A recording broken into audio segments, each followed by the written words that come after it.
Hello and welcome to the June storm event analysis public meeting.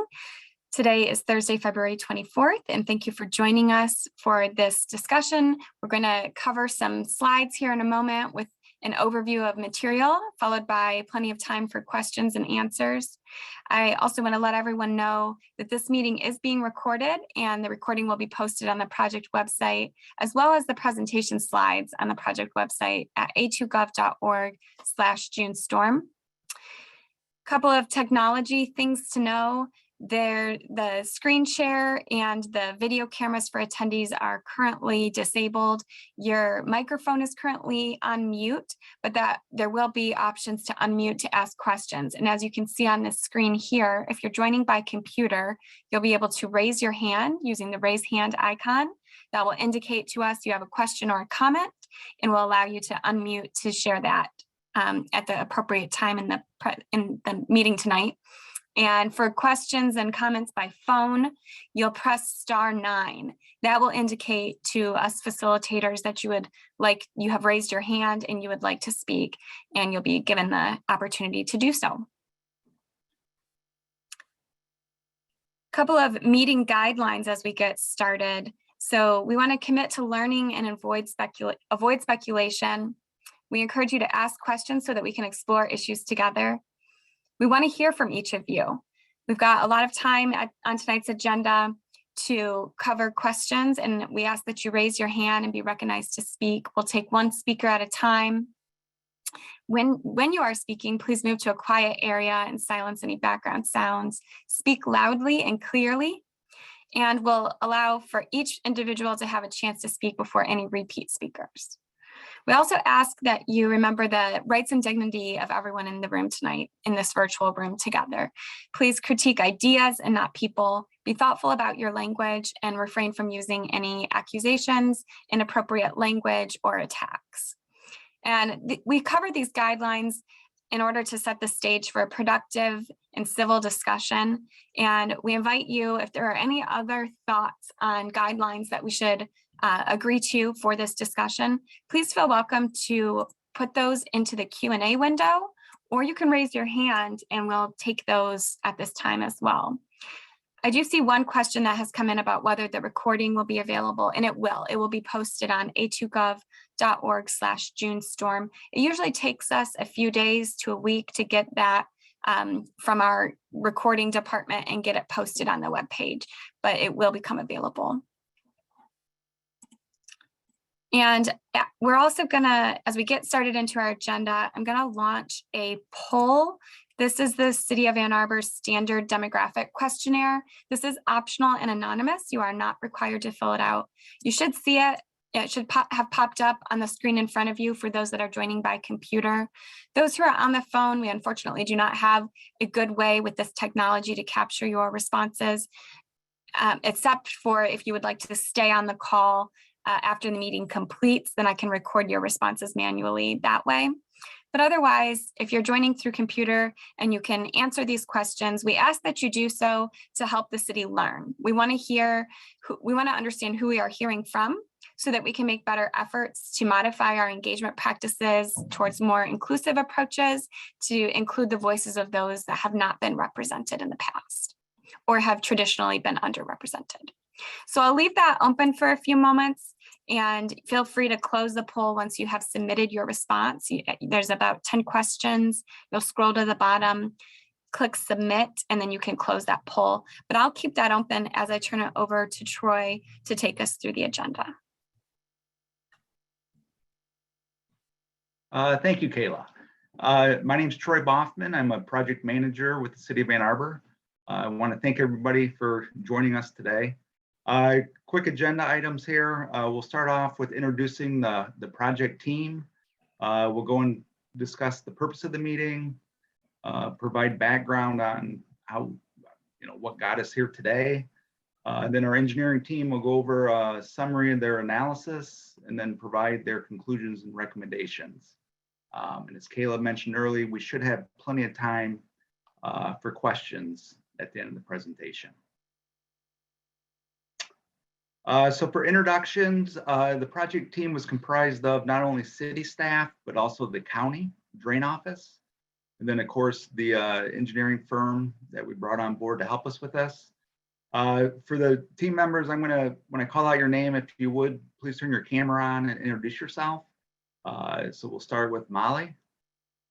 Hi, can everybody hear me okay? Great. Yeah. I'm Molly Machieski. I'm the Public Works Manager here at the city. Thank you. And Jen? Hi all, I'm Jen Lawson in the Systems Planning Unit and the Water Quality Manager for the city. And Kayla? Kayla Coleman, I'm the Community Engagement Specialist at the City of Ann Arbor supporting this project. Thank you. And we're going to move over to the county staff. Evan? Oh, Evan, Evan's you're on on mute, mute. but in the meantime, maybe we can pass it to Jerry Hancock from the city. Include Jerry as well. Hi, I'm the Stormwater and Floodplain Programs Coordinator in Systems Planning, and I'll be available to answer floodplain questions later in the meeting. Thanks, Kayla. And I'm Evan Pratt. I'm the County Water Resources Commissioner. We do have some stormwater infrastructure in the neighborhood. And I'm Harry Sheehan, Deputy Water Resources Commissioner. And then we have two representatives from OHM Advisors who were the engineering firm on the project. Robert? Hi, everybody. I'm Robert Jaworski from OHM Advisors. I'm in OHM's Environmental and Water Resources Group, and I'm the project manager for this engagement. How about Mackenzie? Hello, I'm Mackenzie Johnson. I also work in the Environmental and Water Resources group in OHM Advisors, and I'm the project engineer for this.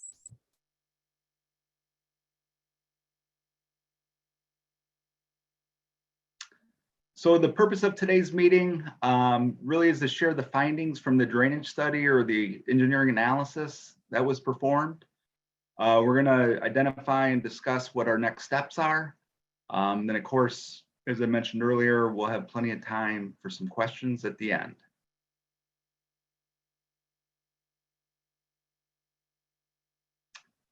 So what got us here today? So this is kind of just shows a little timeline of what we've accomplished. So back in late June, I think most are aware, there was a significant storm that came through Ann Arbor, led to some extensive flooding and reports of basement backups throughout the city, most specifically in the southeast part of town. Shortly after that, the city kicked off and we hired OHM Advisors to perform an engineering analysis of the event. And their main goal was to try to come up with recommendations of, what could be done to help minimize the risk of future flooding damage and or basement backups. So right around the September, October timeframe, we started engaging the public. I believe we had our first public meeting back in early September. And then from there, we mailed out some surveys, we made some phone calls, also had some site visits, really with the goal of just trying to hear from residents, collect as much information as we could to help us with the analysis, which it proved to be very beneficial, getting all that data. And then where we're at today is the analysis is towards the end of the completion, and we just like to present kind of the conclusions and findings from there. So for the study area, I know the map is hard to see, but the main focus of the engineering study was kind of the neighborhoods of Pittsfield Village, the Darlington neighborhood to the west, and then Forest Brook to the east. The storm event hit the city, but I think a good vast majority of the reported flooding issues and basement backups occurred within this targeted area. So this is what we really focused in on. And I believe from here, I'm going to turn it over to Mackenzie with OHM Advisors. And I'm going to interject briefly, Mackenzie. I see we have a hand raise already. The name showing up is Metos, M-E-T-O-S. Metos, I'm going to allow you to speak. If you have a clarifying question about the format of the meeting or the overview material covered so far, please go ahead with that. We have intended to cover a presentation and then take questions at the end, but I want to make sure you have what you need to follow along with us. So please go ahead and unmute yourself if you'd like to ask a question at this time.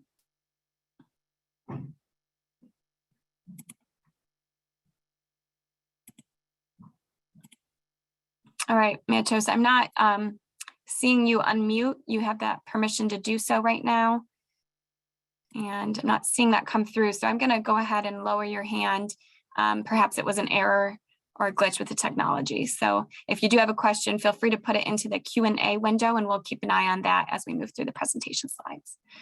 All right, back to you, Mackenzie. Thanks, Kayla. So before I jump into the more detailed analyses of the project, I just want to review some definitions that we will refer to throughout this presentation. So we'll start with the stormwater system. So the storm sewer transports most of the stormwater runoff from buildings and streets. A catch basin collects stormwater and traps debris so that it cannot enter into the storm sewer pipes. And a roof drain transports stormwater from the roof to the storm sewer or to a nearby detention area. And these are labeled on the figure to the right.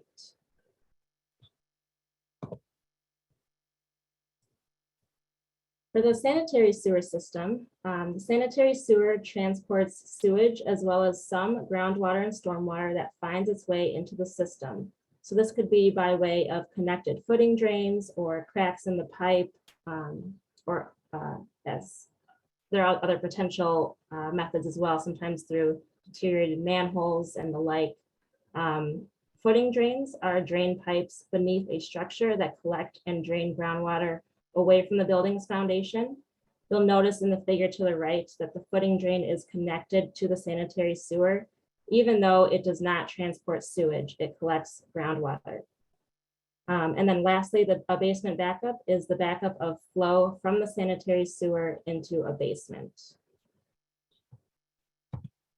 And then there are a few other definitions that we will refer to throughout the presentation. One of these is a design storm. This is a selected rainfall event that is used to size and design stormwater and sanitary sewer infrastructure. Hydraulic modeling is what we did as a part of the analysis for this project. And this is the use of a software program to simulate rainfall runoff flow into the stormwater and sanitary sewer systems to predict the water levels within these systems. Curb drains are small diameter pipes that run between the road and property line that receive some pump discharge flow. And then stormwater detention is an area where stormwater is temporarily stored and eventually allowed to drain once water levels decrease downstream. So with that, I'll start by talking about the June storm event characteristics. So the project area received 4.8 inches of rain according to the local rain gauges during that June 25th, 26th rain event last year. This storm had a 1% annual probability of occurring.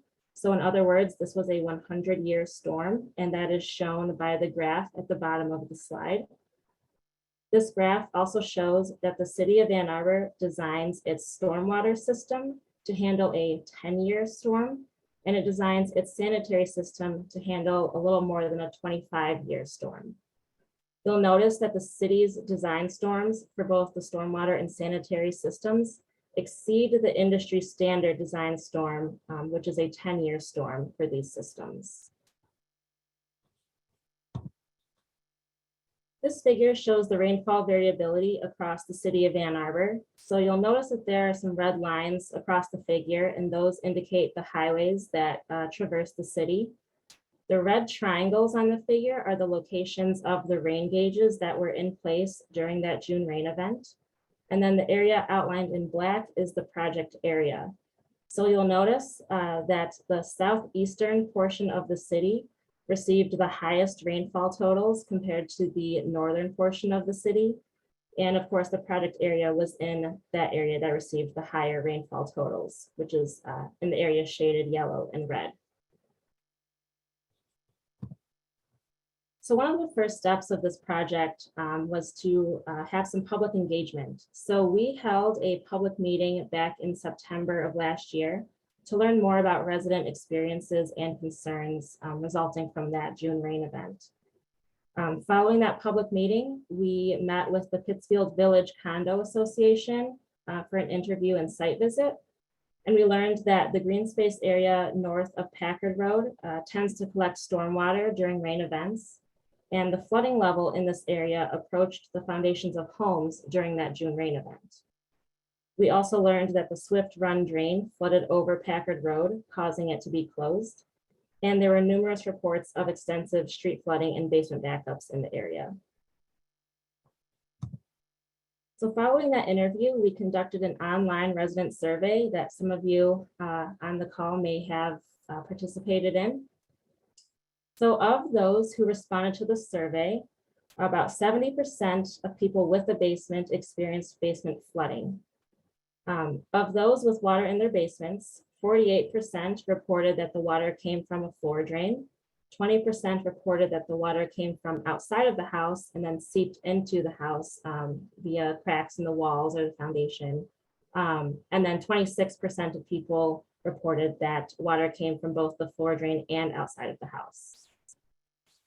About 62% reported that they had surface flooding near their home, and 62% reported that they have previously experienced basement backups or flooding. So following that resident survey, we also held some follow-up discussions with residents, and the observations that were reported by residents supported that information that we learned during our meeting with the Pittsfield Village Condo Association. So again, there were reports of several feet of flooding in that green space area north of Packard Road, and there was evidence of sanitary sewer and stormwater surcharging, especially near that Norwood and Whitewood intersection. We were also able to answer some individual flooding questions that were specific to those residents. So our next step was to perform a stormwater analysis, and this involved stormwater hydraulic modeling. The model predicted widespread flooding throughout the project area during both the June rain event and the design storm. So since the predicted level of flooding for the June storm was similar to that of the design storm, the stormwater system performed as expected during the June rain event. And what we mean by as expected is that there was no evidence of blockages or obstructions in the pipes that would have resulted in this flooding. It was due to the volume of rainfall that was received by the system.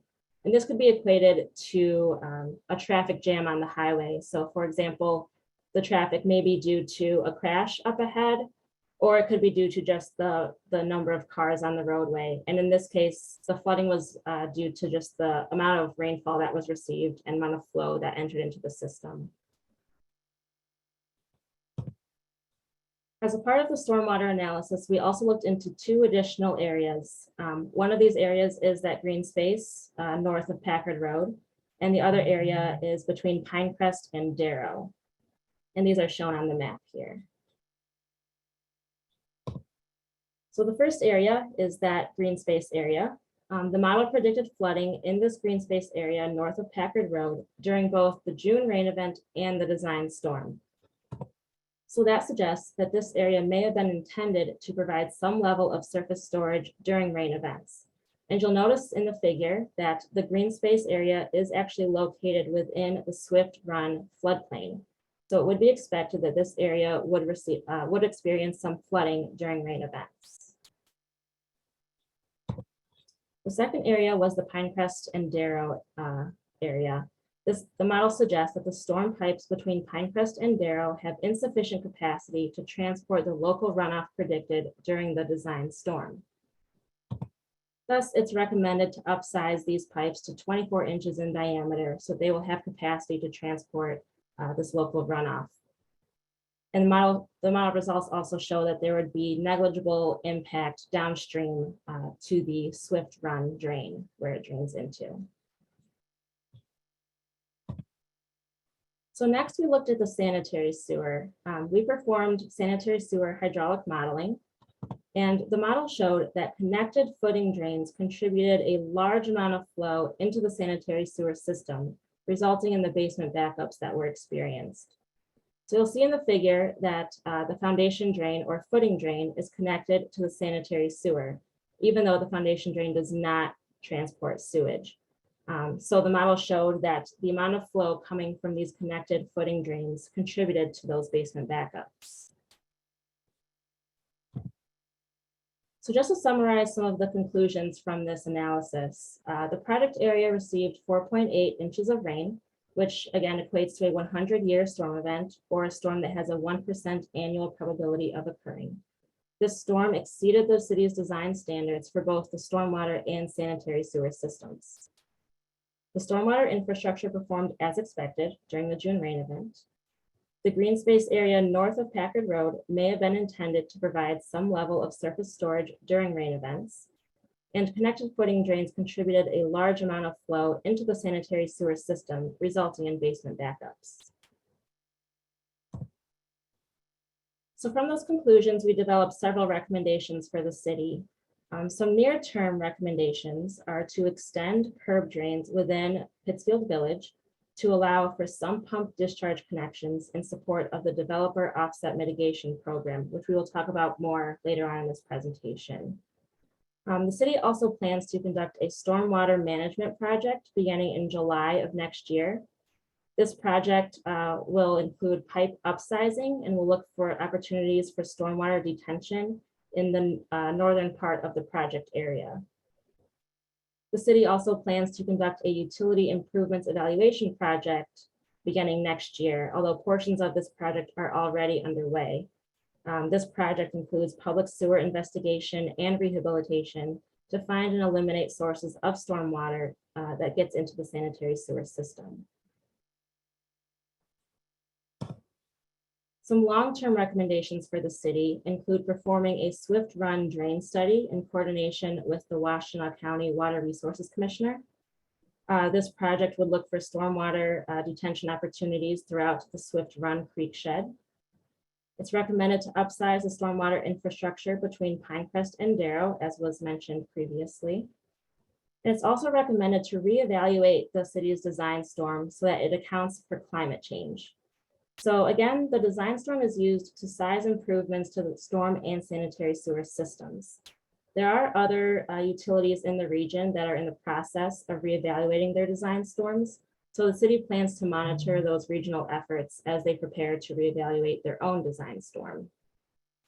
But it should be noted that source control by way of removing the path of flow for stormwater getting into the sanitary sewer system is still the best way to achieve system resiliency.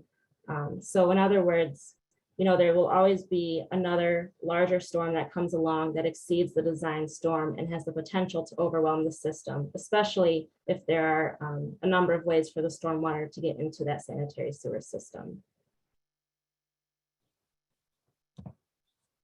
So we also developed a few recommendations for Pittsfield Village. These include continuing to add gutters to residential units to facilitate stormwater drainage.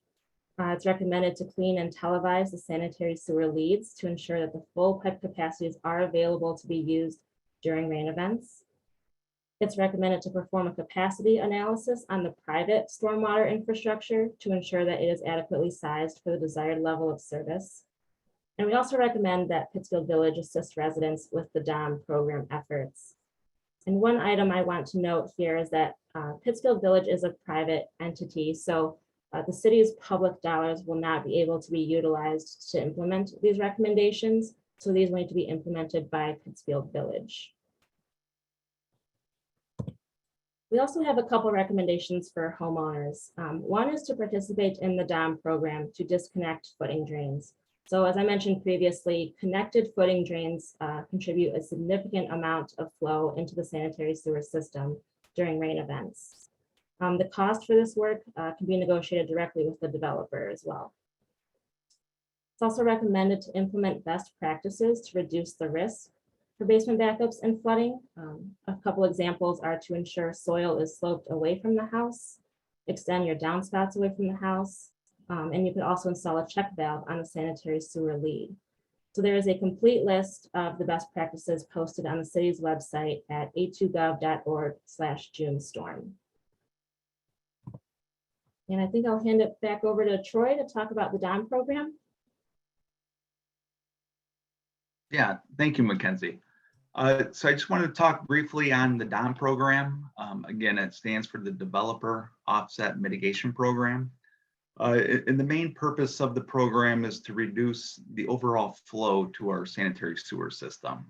And a requirement that the city has is when there's any new development being proposed within the city where they're looking to add new flow to our sanitary sewer system, the developers are required to demonstrate how they're offsetting that flow. So one of those methods is looking for homeowners to volunteer to have their foundation drains, disconnected from the sanitary sewer system and the sump pump installed so they can get credit for that towards their project. So for the residents within Pittsfield Village, I would recommend if you want to maybe learn more about the program or participate in the program, I believe the best course of action is maybe reach out to the condo association directly. I believe they've been working with a contractor in the past that has done some of the work throughout the neighborhood. And for those that live outside of Pittsfield Village, there's a website here for more information on DOM. And feel free to contact me as well, and I'd be happy to point you in the right direction. I think with that, Mackenzie, is the next slide. Yeah, so I guess we'll open it up for questions. Great, thank you. I'm going to review a couple of questions that came in through the Q&A window that we've been responding to as they come in. In case others have had similar questions, I want to make sure that these are called to your attention. One was asked, what is surcharging? And this refers to when a pipe fills up, it starts to flow under pressure, and then it will eventually flood to the surface. So I hope that helps for anyone else who may have had that question. There was a question also about how to unmute to ask questions. And in order to unmute, what you would first do is use the raise hand icon. That will indicate to staff that you are interested in asking a question, and we can click the right buttons in Zoom to allow you to unmute yourself. We also received a comment, whatever water the Bristol Court drain system does not catch ends up down on Salem Court. Through the back, huge water flows, heads towards Swift Drain, entire backyard and street floods. So thank you for sharing that. That is helpful information that we have made note of. And we have a hand raised from Dan. Dan, you are able to unmute yourself and ask your question or share your comment. Hey guys, can you hear me? Yep. Great. Thank you for doing this. I really appreciate it. So my wife and I live on Yost Boulevard, and we recently, maybe 2 years ago, moved into the neighborhood. And thankfully we didn't have much flooding in our basement, but we had previously installed the sump pump, so I think that helped a bit. But I did notice some neighbors who had kind of back up through their drain in the basement. And, my specific question was related to the backflow valves you guys had mentioned. Who specifically puts those types of things in? How much do they cost? Is that a quick and easy project, or is that a really time intensive thing for someone to manage? Great. Thank you, Dan, for that question. Troy or Mackenzie, is that either of you could answer? Yeah, I can, for the backflow, the backflow preventer, the check valve, and I guess for the larger group, that's a device that goes on the sanitary pipe, usually within the home before it leaves the foundation wall. And the purpose of it is it doesn't allow water to come back up into the floor drain. So for who can install those, it would be a licensed plumber.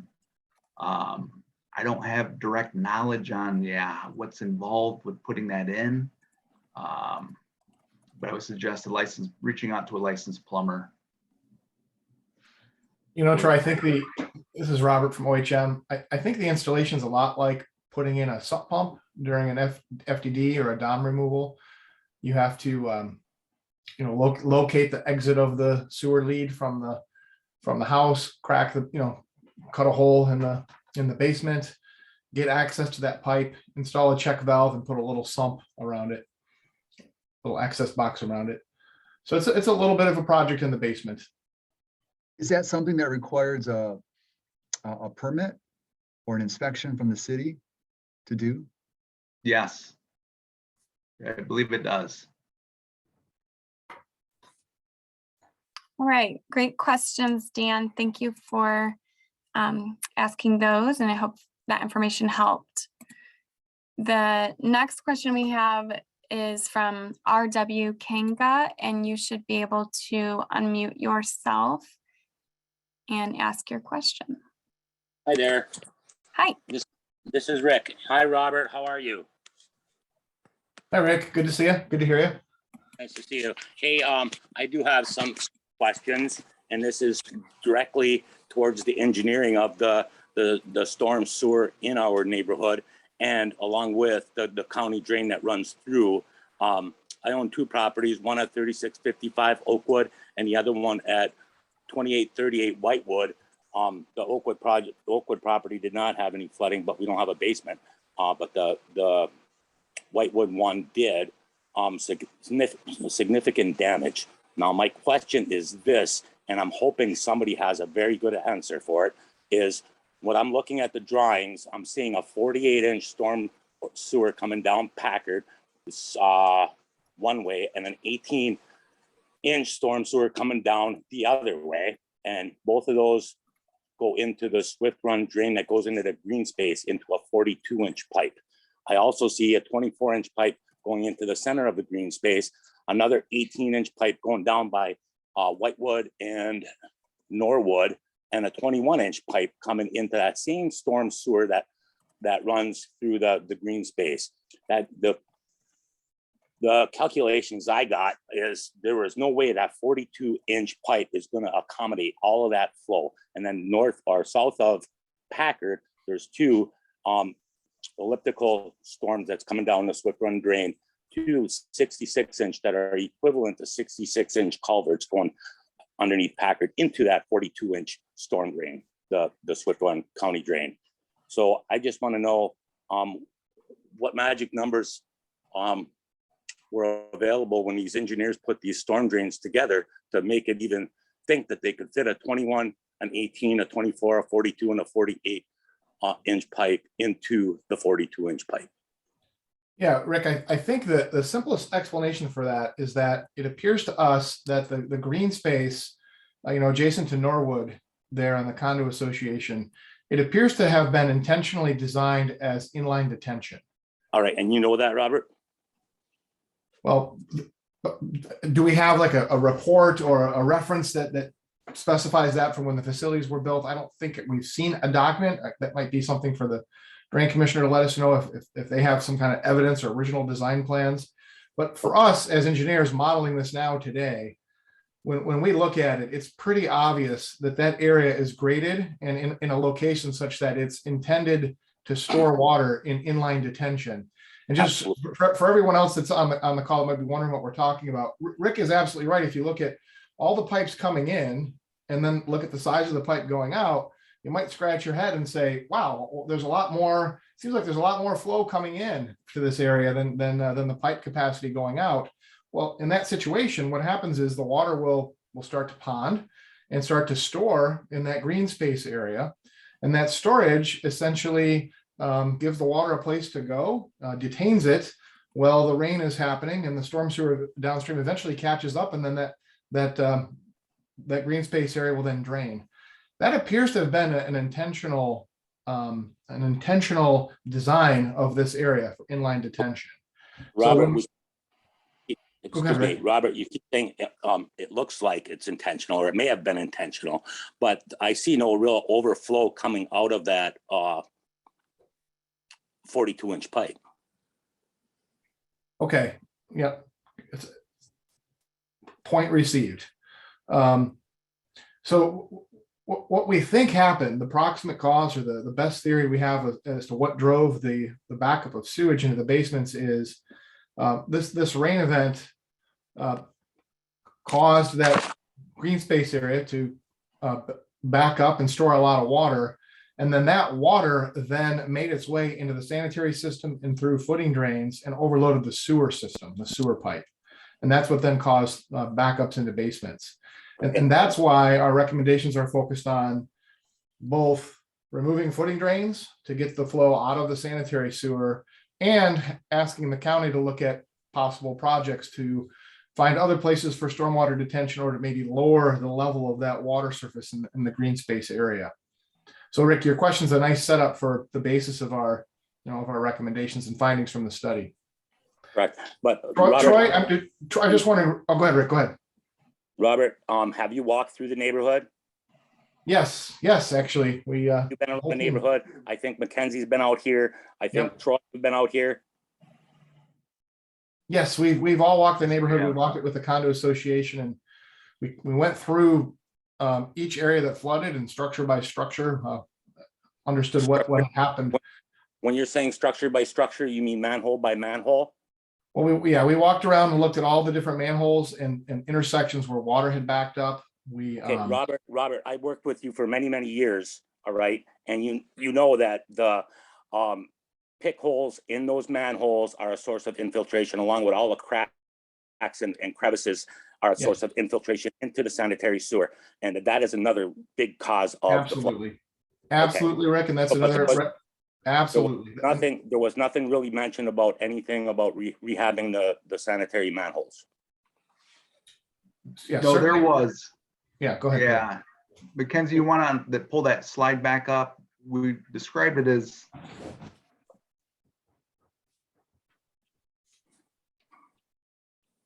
it was the near term. Yeah, the number 3 there, Rick, the utility improvement evaluation project. And yeah, we've already had crews out in the neighborhood trying to seal up those manholes that have been identified of, allowing a lot of storm water to get into them. Okay, all right. And we're only going to continue to do that. I have one suggestion, and it may go on deaf ears and it may not. But where all of these manholes are, we have a traffic issue also, speeders and stuff like that. Would it be somewhat of a dual project of traffic calming and manhole rehabilitation, and raise those manholes up so they're not below grade, and it would not, and put a speed bump there at the same time? I mean, we can look into that. I know as part of the upcoming project in 2023, I mean, I think they're looking at resurfacing, and there's going to be a lot of improvements being done throughout the neighborhood, not only the sewers but the street too. And as we start that, as the city starts the planning efforts on that, the neighborhood will definitely be engaged throughout that process. So stay tuned on that. Yeah, and I'll just add one thing. If Rick, because you noted a speed hump as a potential feature that you'd be interested in, that's sort of a vertical traffic calming device, things that you drive over. Those are only implemented through the city's resident initiated traffic calming program. And so if you take a look at a2gov.org/traffic calming, that's where you'll find information about the petition process. And I'd highly recommend that you pursue that sooner than later if you're interested. There's a queue of other petitions that are in line to go through that program. And in order for your petition to line up with this resurfacing, that other road work that Troy mentioned, I would suggest taking a look at that. Thank you. And so thank you, Rick, for all those questions. That was great. I'm going to keep us moving along. So we're starting to get a backlog of questions that are in the queue and a couple of hands raised. But first, Evan, did you have something that you wanted to add on to in response to Rick's questions? No, Kayla, you covered it exactly. I just wanted to make sure people understood that's a resident initiated program, and it does have a requirement for a pretty good percentage of residents to all be in agreement on the need for traffic calming, because that is an issue in neighborhoods. And I know folks in the water world don't necessarily deal with that. So appreciate you bringing it up. Yep, great. Thank you. And let's take a couple of the questions that we have in the Q&A window, and then we'll get to Michael and Ellen. I see both of your hands raised. First, there's a note, please elaborate on the use of sump pumps. Is that something we could talk a little more about? That, or if that's not clear enough for our staff and consultants, let me know. We can request some additional clarification. And this came in from the person who's labeled as owner. So if you have any other clarifications about what in regard to sump pumps you're looking for, please let us know. I mean, Kayla, just as a general overview, when Troy talks about the DOM program and footing drain disconnection, the end result of that is the installation of a sump pump. And the idea is that that sump pump captures the footing drain water and pumps it to the stormwater system so that it no longer discharges to the sanitary sewer and can cause backups in that system.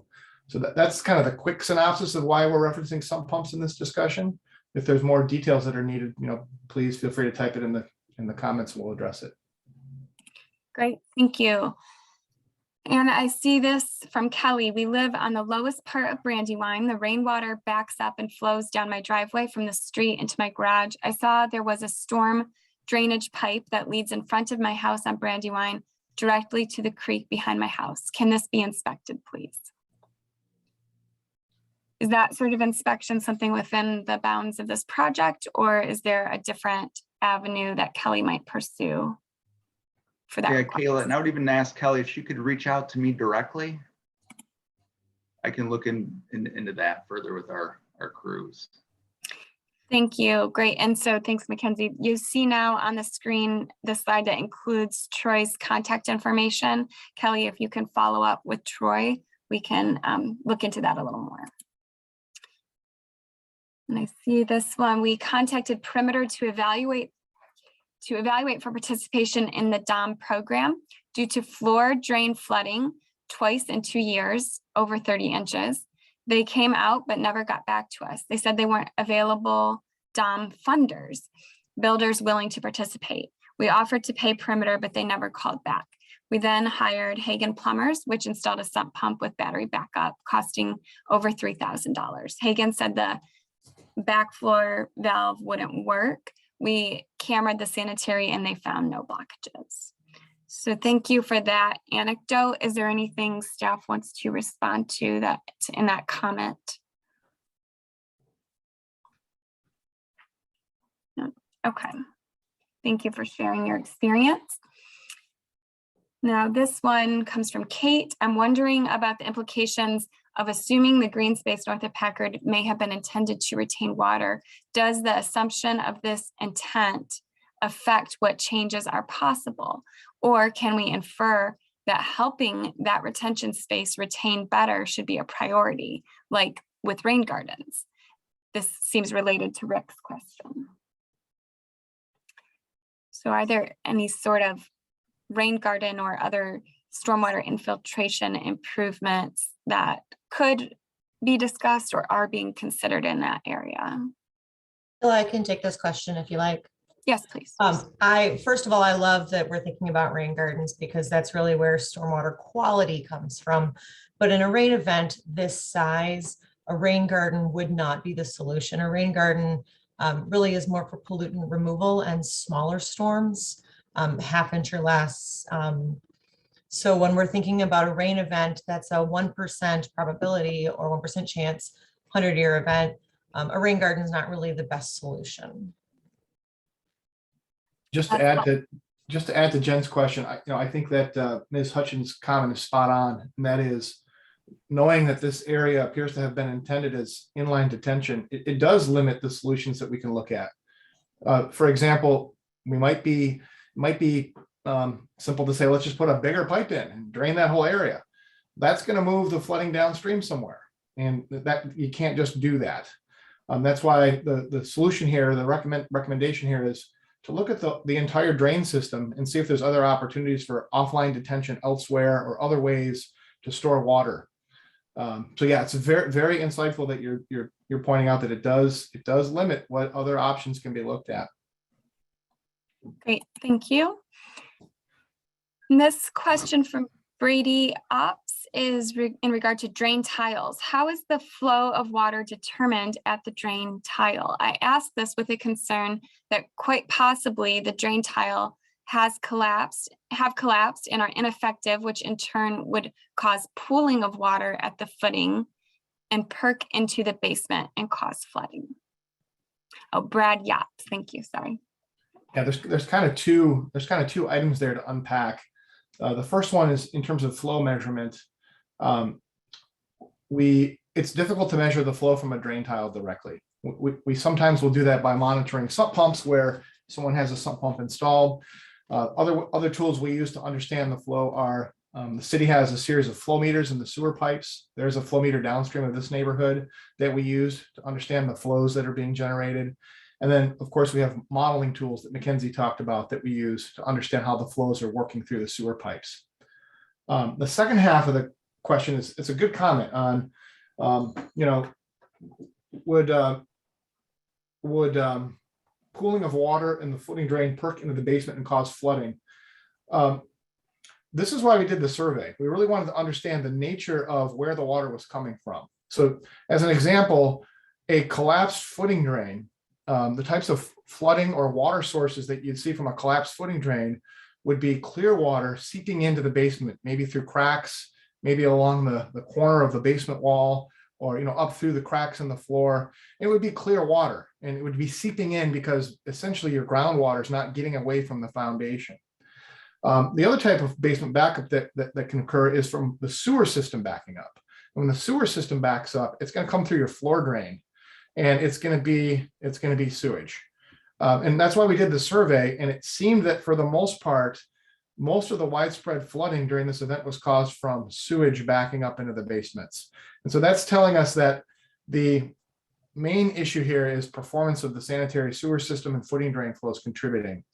I think there might have been a few basements that were scattered around the neighborhood that maybe had the other type of water seeping in. And those tend to be case by case issues, maybe having to deal with their foundation drain or their own drainage issues. So it's a good question. We have to be very careful to parse the cause and effects, for these different types of basement backups. Great, thank you. Now I'm going to turn it back to some of our hand raised questions. Michael, if you could unmute yourself and ask your question, please go ahead. Yeah, I noticed on the near-term recommendations, the first one was extend curb drains to facilitate sump pump discharge connections in support of DOM program. So we have a sump pump. There's no curb drain nearby. And so the sump pump dumps into the front yard, which slopes down to the street. This was put in subsequent to the June flood events. And I'm curious as to when has that recommendation been adopted by the city, number one? And if not, what are the prospects for that and the process? And what would be the timing of that? So, because we'd like to connect the sump pump to the curb drain. My understanding is that that can't happen until there's a curb drain out in front of the unit. This is a condo in Pittsfield Village. So those are the questions I had. Great, thank you, Michael. And is this Troy or Molly, or who might be able to speak more about the timing or next steps in relation to this recommendation about the curb drains? I mean, I can start off, and Molly, you can kind of chime in as needed. I mean, a big next step for the city is just making sure we have the funding to move forward with some of this curb drain work. I will say that the city has recognized this as a high priority. So I guess that's step one. And step two would just be, we would need to prioritize, which areas we tackle first. And if this is a situation where, yeah, there's an existing sump pump, that doesn't have an acceptable discharge location, I would think that would kind of rank higher.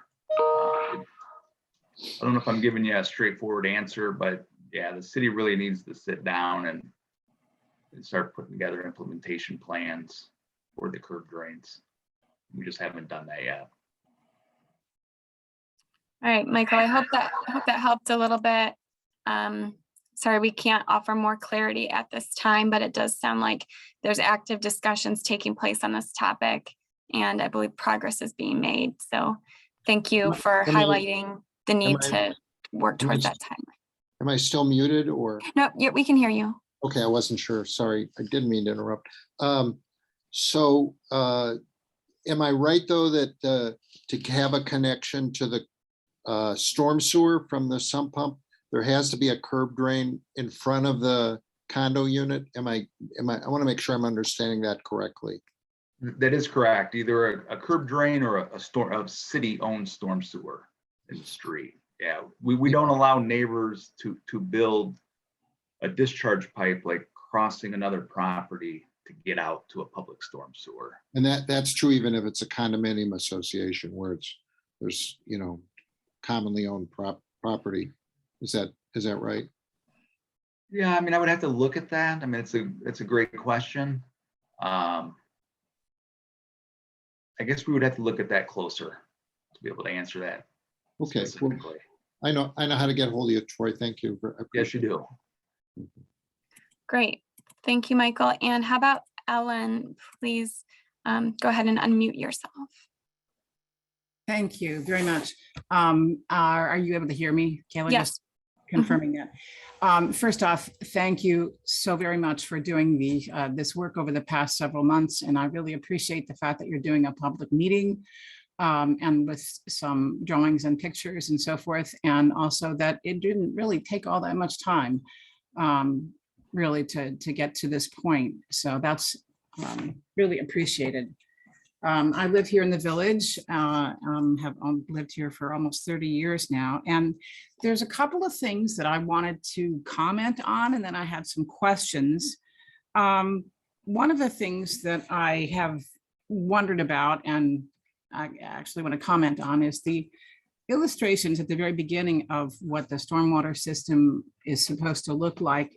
Is, it's a great explanation. But I just really don't know if that reflects what's underneath us here in the village, which was built in the 1940s and kind of came up pretty quickly, was built up pretty quickly to service families coming back from the war and also supposedly working at the Willow Run plant. So we know, having dealt with a lot of issues here in the village, that construction methods and how things were done were different back then. And over the years, lots of things have been done or changed that where this drawing here probably doesn't reflect reality. So that's, underground, there's a whole lot that you don't know and that we don't know. So just wanted to point out that there's what should be, and then there's what is. In this particular part of Ann Arbor. A second comment here is kind of to go back to what Rick was talking about, that there's, when you mentioned that the storm system performed as expected during this event, my first reaction was, wait a minute, that, there's just not enough capacity to handle water moving through this area of the village. This is not the first event we've had. This is probably the fourth or fifth or sixth event in the time that I've lived here, and the second that has been probably a 100-year flood. The first one was in 2008, 2009. So, there's a capacity issue here that is not really sufficiently addressed in my view. Just from having heard this discussion, also talking with Rick and understanding what's going on in the field right behind my house. And another comment about that is I'm a little perplexed that you're commenting or supposing that this was intended as surface storage for water. There's a stream that runs underground. Well, there's streams that run underground all over in Southeast Ann Arbor, but there was one here that was put underground decades ago. And I think this is basically a stream bed. So I don't think I really doubt that it was built or designed to hold stormwater. So that's just a clarification on the use of the space out behind our units here. So I do have a couple of specific questions here. So we have, 422 units here in the village, and there's probably about 30 or 40 that have issues in this part of the village. Some have sump pumps, not many. And the current recommendation for discharge of sump pumps is to the curb when that's possible, and also to rain gardens. That's what we've been instructed with a number of different projects that have been completed or are underway here in the village. Just a side comment that the question from Mr. Nicholson about constructing drainage sort of across properties or around properties, it's certainly possible. That is one solution that we have had to adopt for one of the buildings here in the village, and that is currently being done. So there's a lot of different options, or no, not options is probably not the best word, but a lot of things to consider when trying to figure out where to send this water and how to get it to the curb or to a curb drain that is at least close enough, that is not necessarily directly in front of the houses here. So, and sort of conjunction with that, if all of our units here put in sump pumps and have those going to the curb, what kind of a capacity issue are we going to be having? That's really a concern. And speaking of capacity, there was one of the recommendations that was a capacity analysis of private systems. Wanted to have an explanation of what that is referring to. We were talking about it at our board meeting yesterday and couldn't really come up with a clear picture of what that meant. I am just going to add one other little thing. Thank you for allowing me to speak this long. The DOM program, we're very much interested in doing, working with either Perimeter or other contractors on that here in the village. The village does not manage that program, but for people who live here in Pittsfield Village, in the condos here, we are certainly happy to work with them to connect them with Perimeter and facilitate that, even though we don't specifically manage that program. So I think that's it. So thank you, Ellen. Yeah, the main question is that capacity analysis, what that would mean and how that works. Sure. So sounds like perhaps someone on the consultant team or Troy, the project manager, could talk a bit more about that capacity analysis and what that would mean. I think a number of your comments and sort of questions about the intention of the green space and whether that was meant for surface storage, some of the questions about the discharge of the sump pumps. I think some of those were similar to questions that we heard earlier as well from when Rick was sharing his comments. Right. And it may be possible that staff follow up with both of you to do some additional discussion in detail on your specific requests and questions. A follow-up meeting could be convened if that's something that you'd be interested in. Definitely. Okay, so let's make sure that we have, if you we know how to get a hold.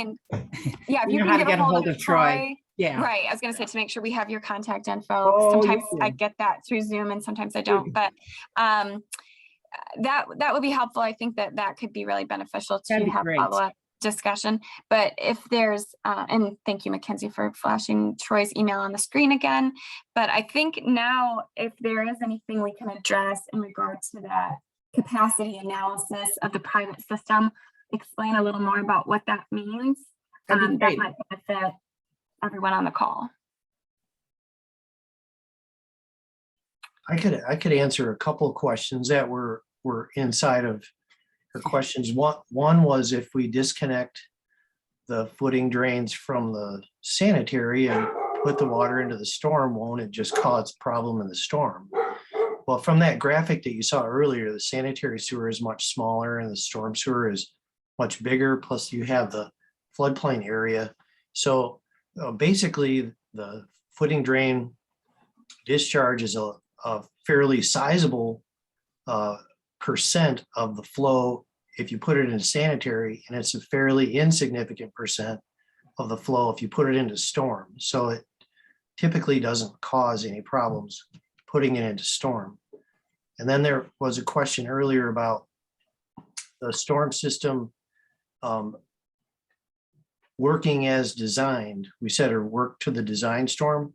And so earlier it was mentioned that the storm sewer system is designed for the 10-year, but then we also have the floodplain. So we had an event that matched about a 100-year event, which is what our flood maps are based on. And since the flood where it did flood matched approximately where the flood maps say it should, that's what we're getting at by saying it met the design. Yeah, and Jerry, just to add to your comment about the Mr. Jenkins' question about, will extending curb drains and sumps really solve the flooding issue? The real short answer to that question is no, it won't solve the surface flooding issue, and it's not really its intent. Any surface flooding issue, stormwater backing up, that would have to be solved through other means. Really, what the footing drain disconnect sump pump installation curb drain project does is it removes that footing drain water from the sanitary sewer. And since it appears to be the sanitary sewer that was backing up and causing a lot of the basement flooding, that's the real problem that the sump pump footing drain issue gets to. Of course, it won't really do anything for the surface water flooding if that's happening.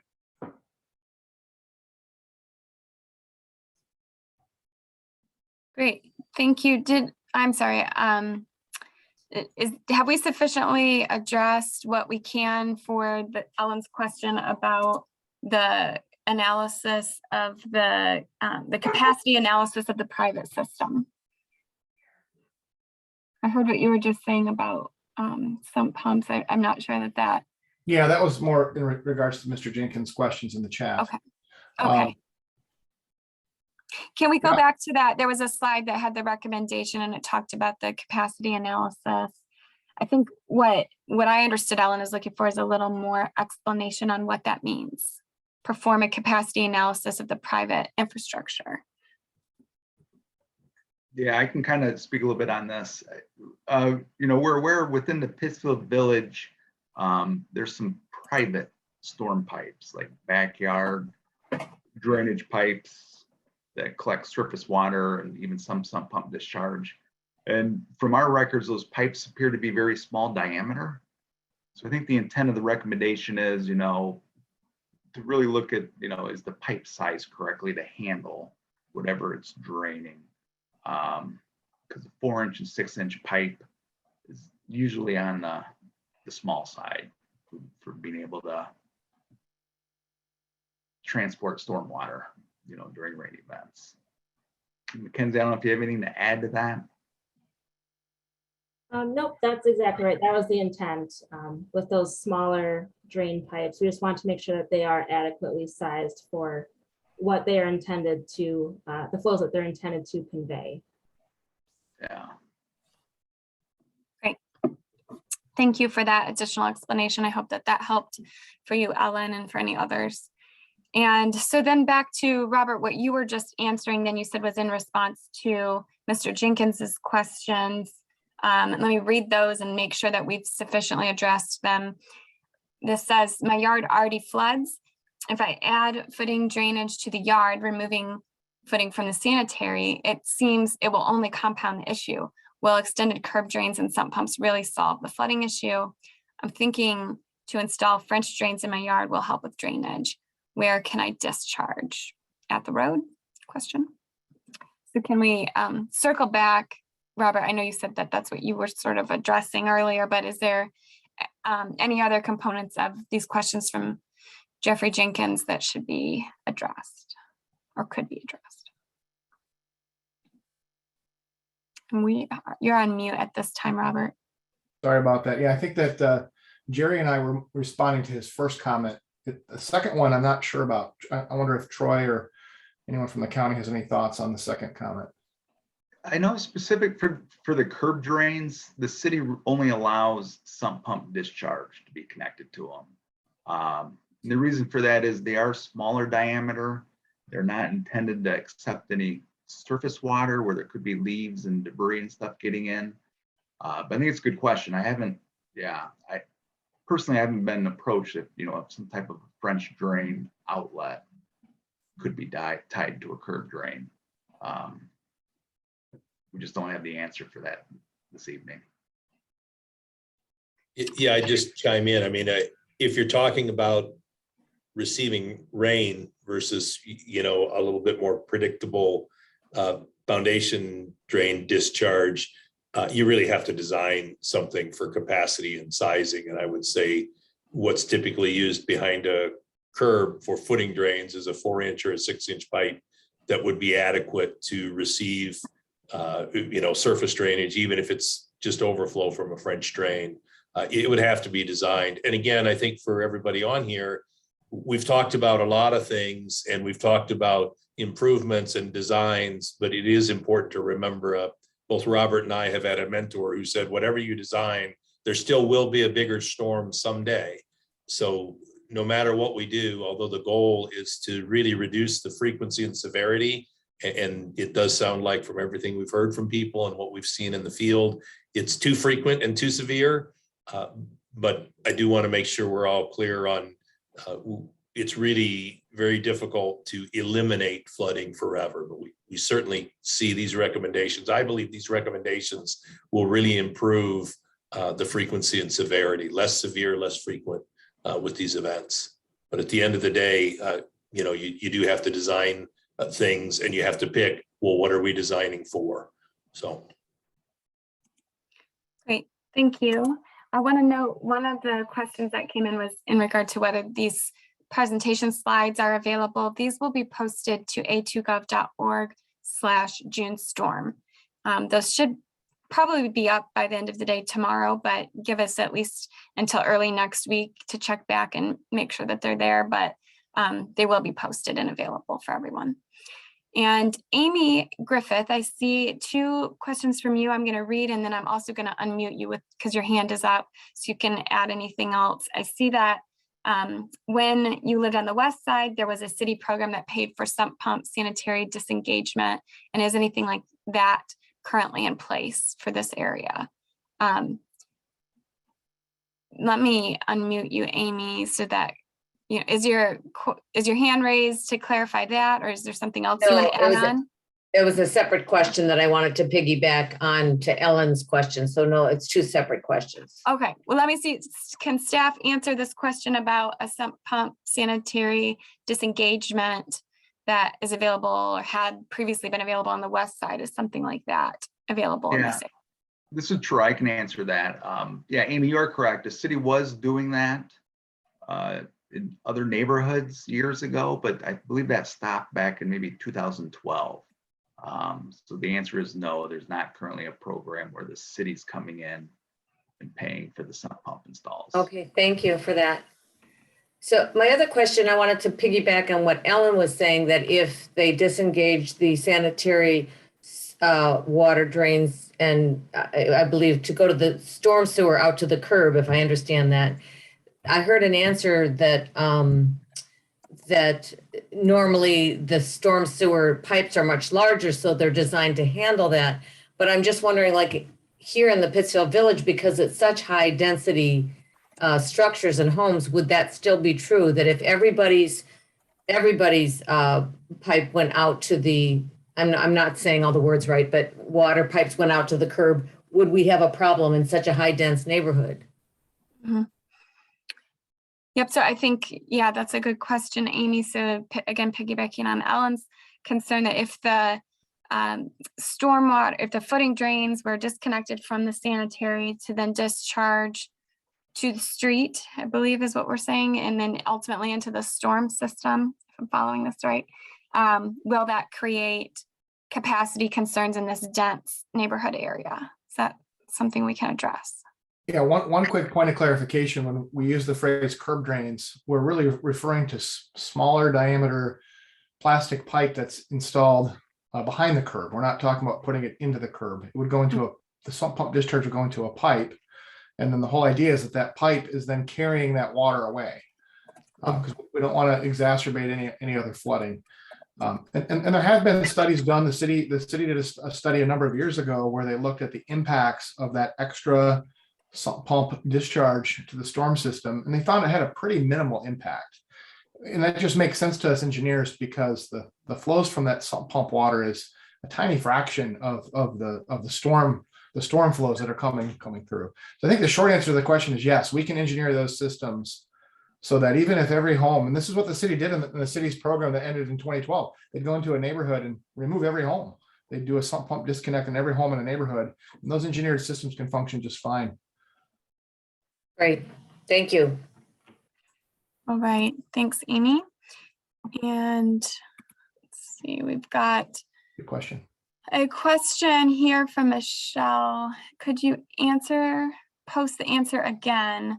And then there's a second question. Will there be different solutions based on the elevation of particular buildings? For example, ours is one of the lowest buildings and our flooding was terrible. So Michelle, I'm not in your first question. Could you post the answer again? I might need a little more information in terms of which question that was in reference to. But maybe staff in the meantime can address whether or not the elevation of particular buildings is expected to influence which solutions are presented or the effectiveness of solutions.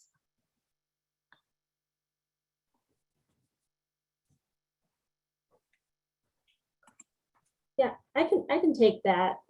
So I did mention in the recommendations for homeowners that there is a list of best practices on the website, and it's probably 2 pages long with a number of different best practices. And of course, the whole point of that being is that you select the best practice that's suitable for your own individual home. Of course, each home is different, has different drainage. So certain of these recommendations will be more applicable than others. So yes, it would be situational based on what you want to implement at your own house. Thank you, Mackenzie. I also think, Kayla, we probably want to understand more details about that specific house and what caused the flooding, where the water was coming from. It's a hard question to answer without those details. And if we're going to do maybe a breakout meeting with Ellen and Rick, and others are welcome to join, and we can talk about some of these specific concerns that are being raised. Great, thank you. So Michelle, it sounds like if that's something you'd be interested in to discuss more about the specific flooding that occurred at your property and how these solutions may apply for your property, please use the contact information that will show at the very end of the meeting and that has been on the screen earlier. Thank you, Mackenzie. And we can get that set up.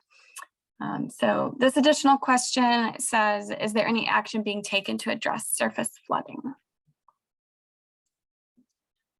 Who can respond to that? Yeah, there was a number of recommendations that Mackenzie, you want to just scroll back to that and maybe just refresh on some of the things that are going to address surface flooding? There's quite a few, actually. Yep, absolutely. So let's see here. So one of the big ones is looking at the Swift Run drain study. This study will not just cover the project area, but the entire Swift Run creek shed. So this will be looking for stormwater detention opportunities in the area, and that will affect surface flooding as well in the project area. So that's one thing that we want to move forward with. Let's see. So, and then these stormwater management projects as well that the city plans to implement will deal with stormwater detention and pipe upsizing, and that should also reduce the level of surface flooding in the area. So there, a number of these recommendations will affect the level of surface flooding that's expected for future large rain events. Okay, thank you, Mackenzie. I'm just reading through this comment and question from Jeffrey Jenkins, and it's sort of a bit of a summary of what we've covered here, that the neighborhood storm system performed as designed, but is under-designed for a storm of this capacity. And when Jeffrey's home was purchased, it was disclosed that the basement had previously flooded, and this repeat flooding was alluded to by Ellen Johnson as well. So there are two problems here, as noted by Jeff. There's yard drainage and backflow from the sanitary storm system that the city is responsible for, it seems. And Jeff notes the homeowner responsibility for the yard drainage, but the question from Jeff is, if a backflow preventer installation, if I need a backflow preventer installed in the sanitary system to protect from these less frequent rain events, shouldn't that installation cost fall to the city? So can we address how those backflow prevention, who those backflow prevention installation costs fall to, and why, if possible?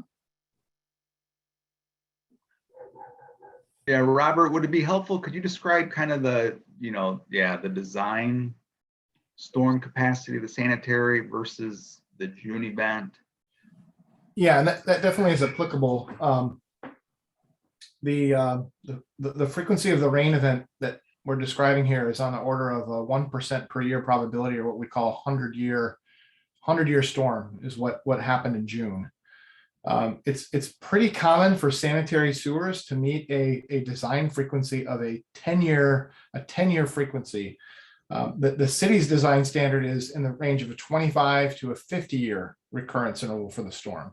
So the city goes beyond the typical regulatory requirements, beyond the standard, and provides an even higher level of service, but it doesn't go all the way to the 100-year storm. It's not been found to be cost effective or affordable to do that. So the city is exceeding that design standard, and this storm went even beyond that. And so that's what we're talking about here. Is that what you were looking for, Troy? Kind of a discussion on those design standards? Yeah, there's the graphic on it. Yeah. All right. And if our city's sanitary system isn't able to handle that design storm, then that's when the city would look to fund improvements to try to correct that. But based on all the modeling that we've done and analysis, that the neighborhood sanitary system can handle the design storm that it was intended to. Yeah, and really, the best solution in a situation like this is to get the water out that's causing the backup, and that is the footing drain water that's going straight to the sanitary sewer. And that's why we're focusing on the DOM program to remove those footing drains from the sanitary sewer as a good long-term solution. And if the developers are interested, then that's a program that could potentially be developer funded. It's not city funded, but there might be some funding out there for that DOM disconnect. But yeah, because I think what Troy's saying is because this area appears to just be suffering from storms that are exceeding the city's design standards, it's not common in that case for the city to fund a backflow preventer to protect a basement. All right, great. Thank you for those helpful answers. There's a second part to Jeffrey's questions, and that is that if an adjacent neighbor allows their yard to flood fully without any plans of mitigation, is there any course of action that can be pursued? So in terms of that surface flooding and the understanding of homeowner responsibility there, and a neighbor's actions could affect their next door neighbor. And so what, if any, action could they take? Can we offer recommendations there? Jerry or Jen, could you chime in on that one?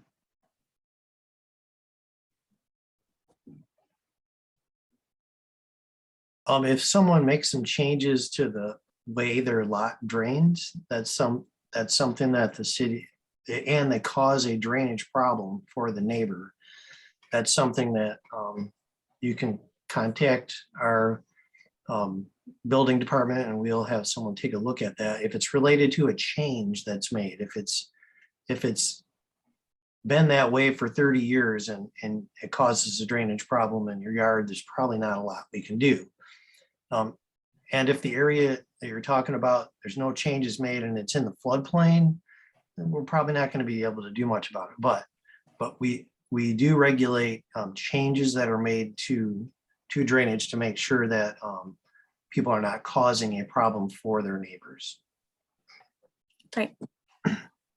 There are a couple questions in here that I thought I could answer if it's all right. Yeah, About- please do. About kind of what a 100-year storm is and the fact that we're using that term. Well, on flood maps, that term is no longer used.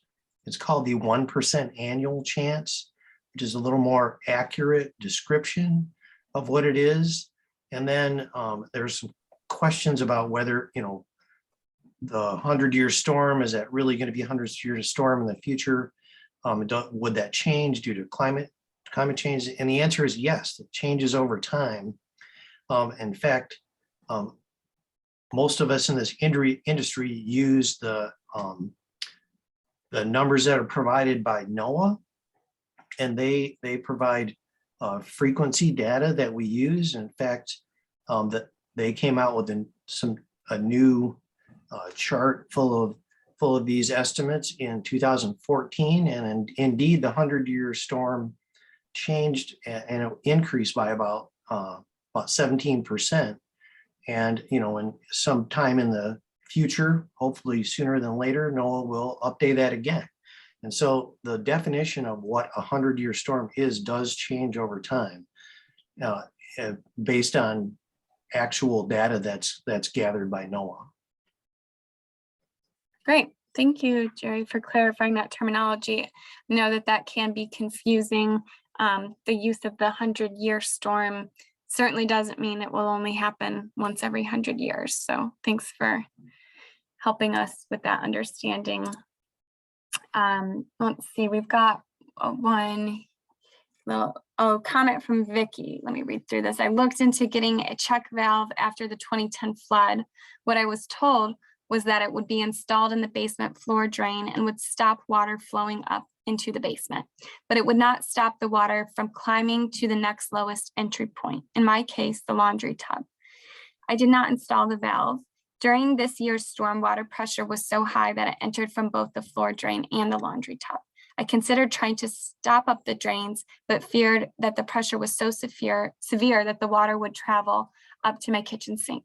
So I let my basement flood from my laundry tub. Are you talking about a check valve that would actually be positioned to stop all entry into the house? So just, it sounds like a little more explanation about what we mean in terms of check valve installation, how those function, and what the impact would be. And the real short answer to the question is yes, we are talking about a valve that would stop all backup. It has to be located on a place that's downstream of any of those branches or Ys. You don't want to just put it on your floor drain and then have it back up to your laundry tub. You want to go downstream of where those two connections come together and put it there. I can assure you it won't back up to your kitchen sink. I think the kitchen sinks in these condos are generally above the street level. So it would flood this to the street before it would ever get to your kitchen sink. Troy, anything to add on that? No, I think you summed it up. Great, thank you. And here's a question from Ellen.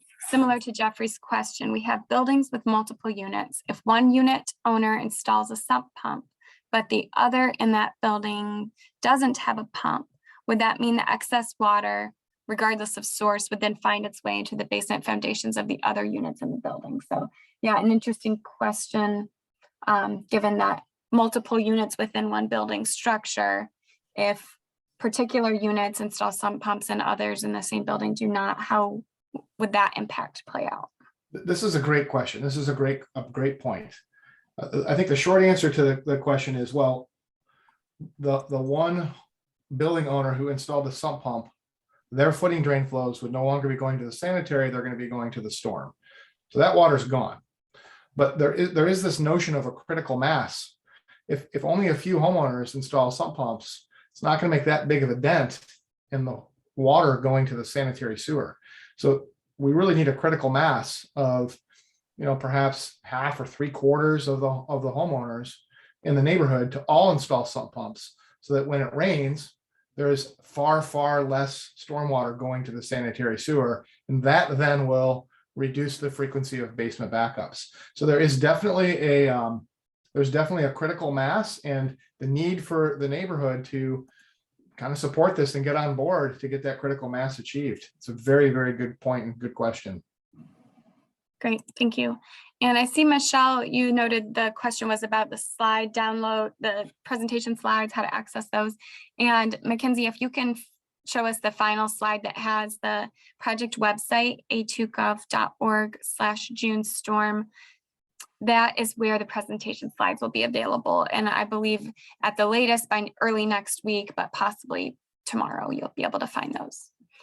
And Mike Nicholson, I see your comment. You'd like to participate in any follow-up meeting. If you can just make sure to email Troy so that he is aware of who all is interested, then we'll get any information to those who are interested. And we have about 4 minutes left in our scheduled meeting time. That clears all of the questions from our Q&A window at this time, but I see one hand raised. I'm gonna turn it back over to Rick. If you wanna ask any additional questions or share comments, please do in our remaining couple of minutes. All right, this has to do with the footing drains surrounding the buildings. And I might be totally wrong here, but if the footing drain is going around a 6-unit building, there should only be the need for at least one sump pump to clear all the footing water out. Am I correct? Rick, that was my understanding with those buildings out there, but I could be wrong on that. I just don't have enough knowledge of.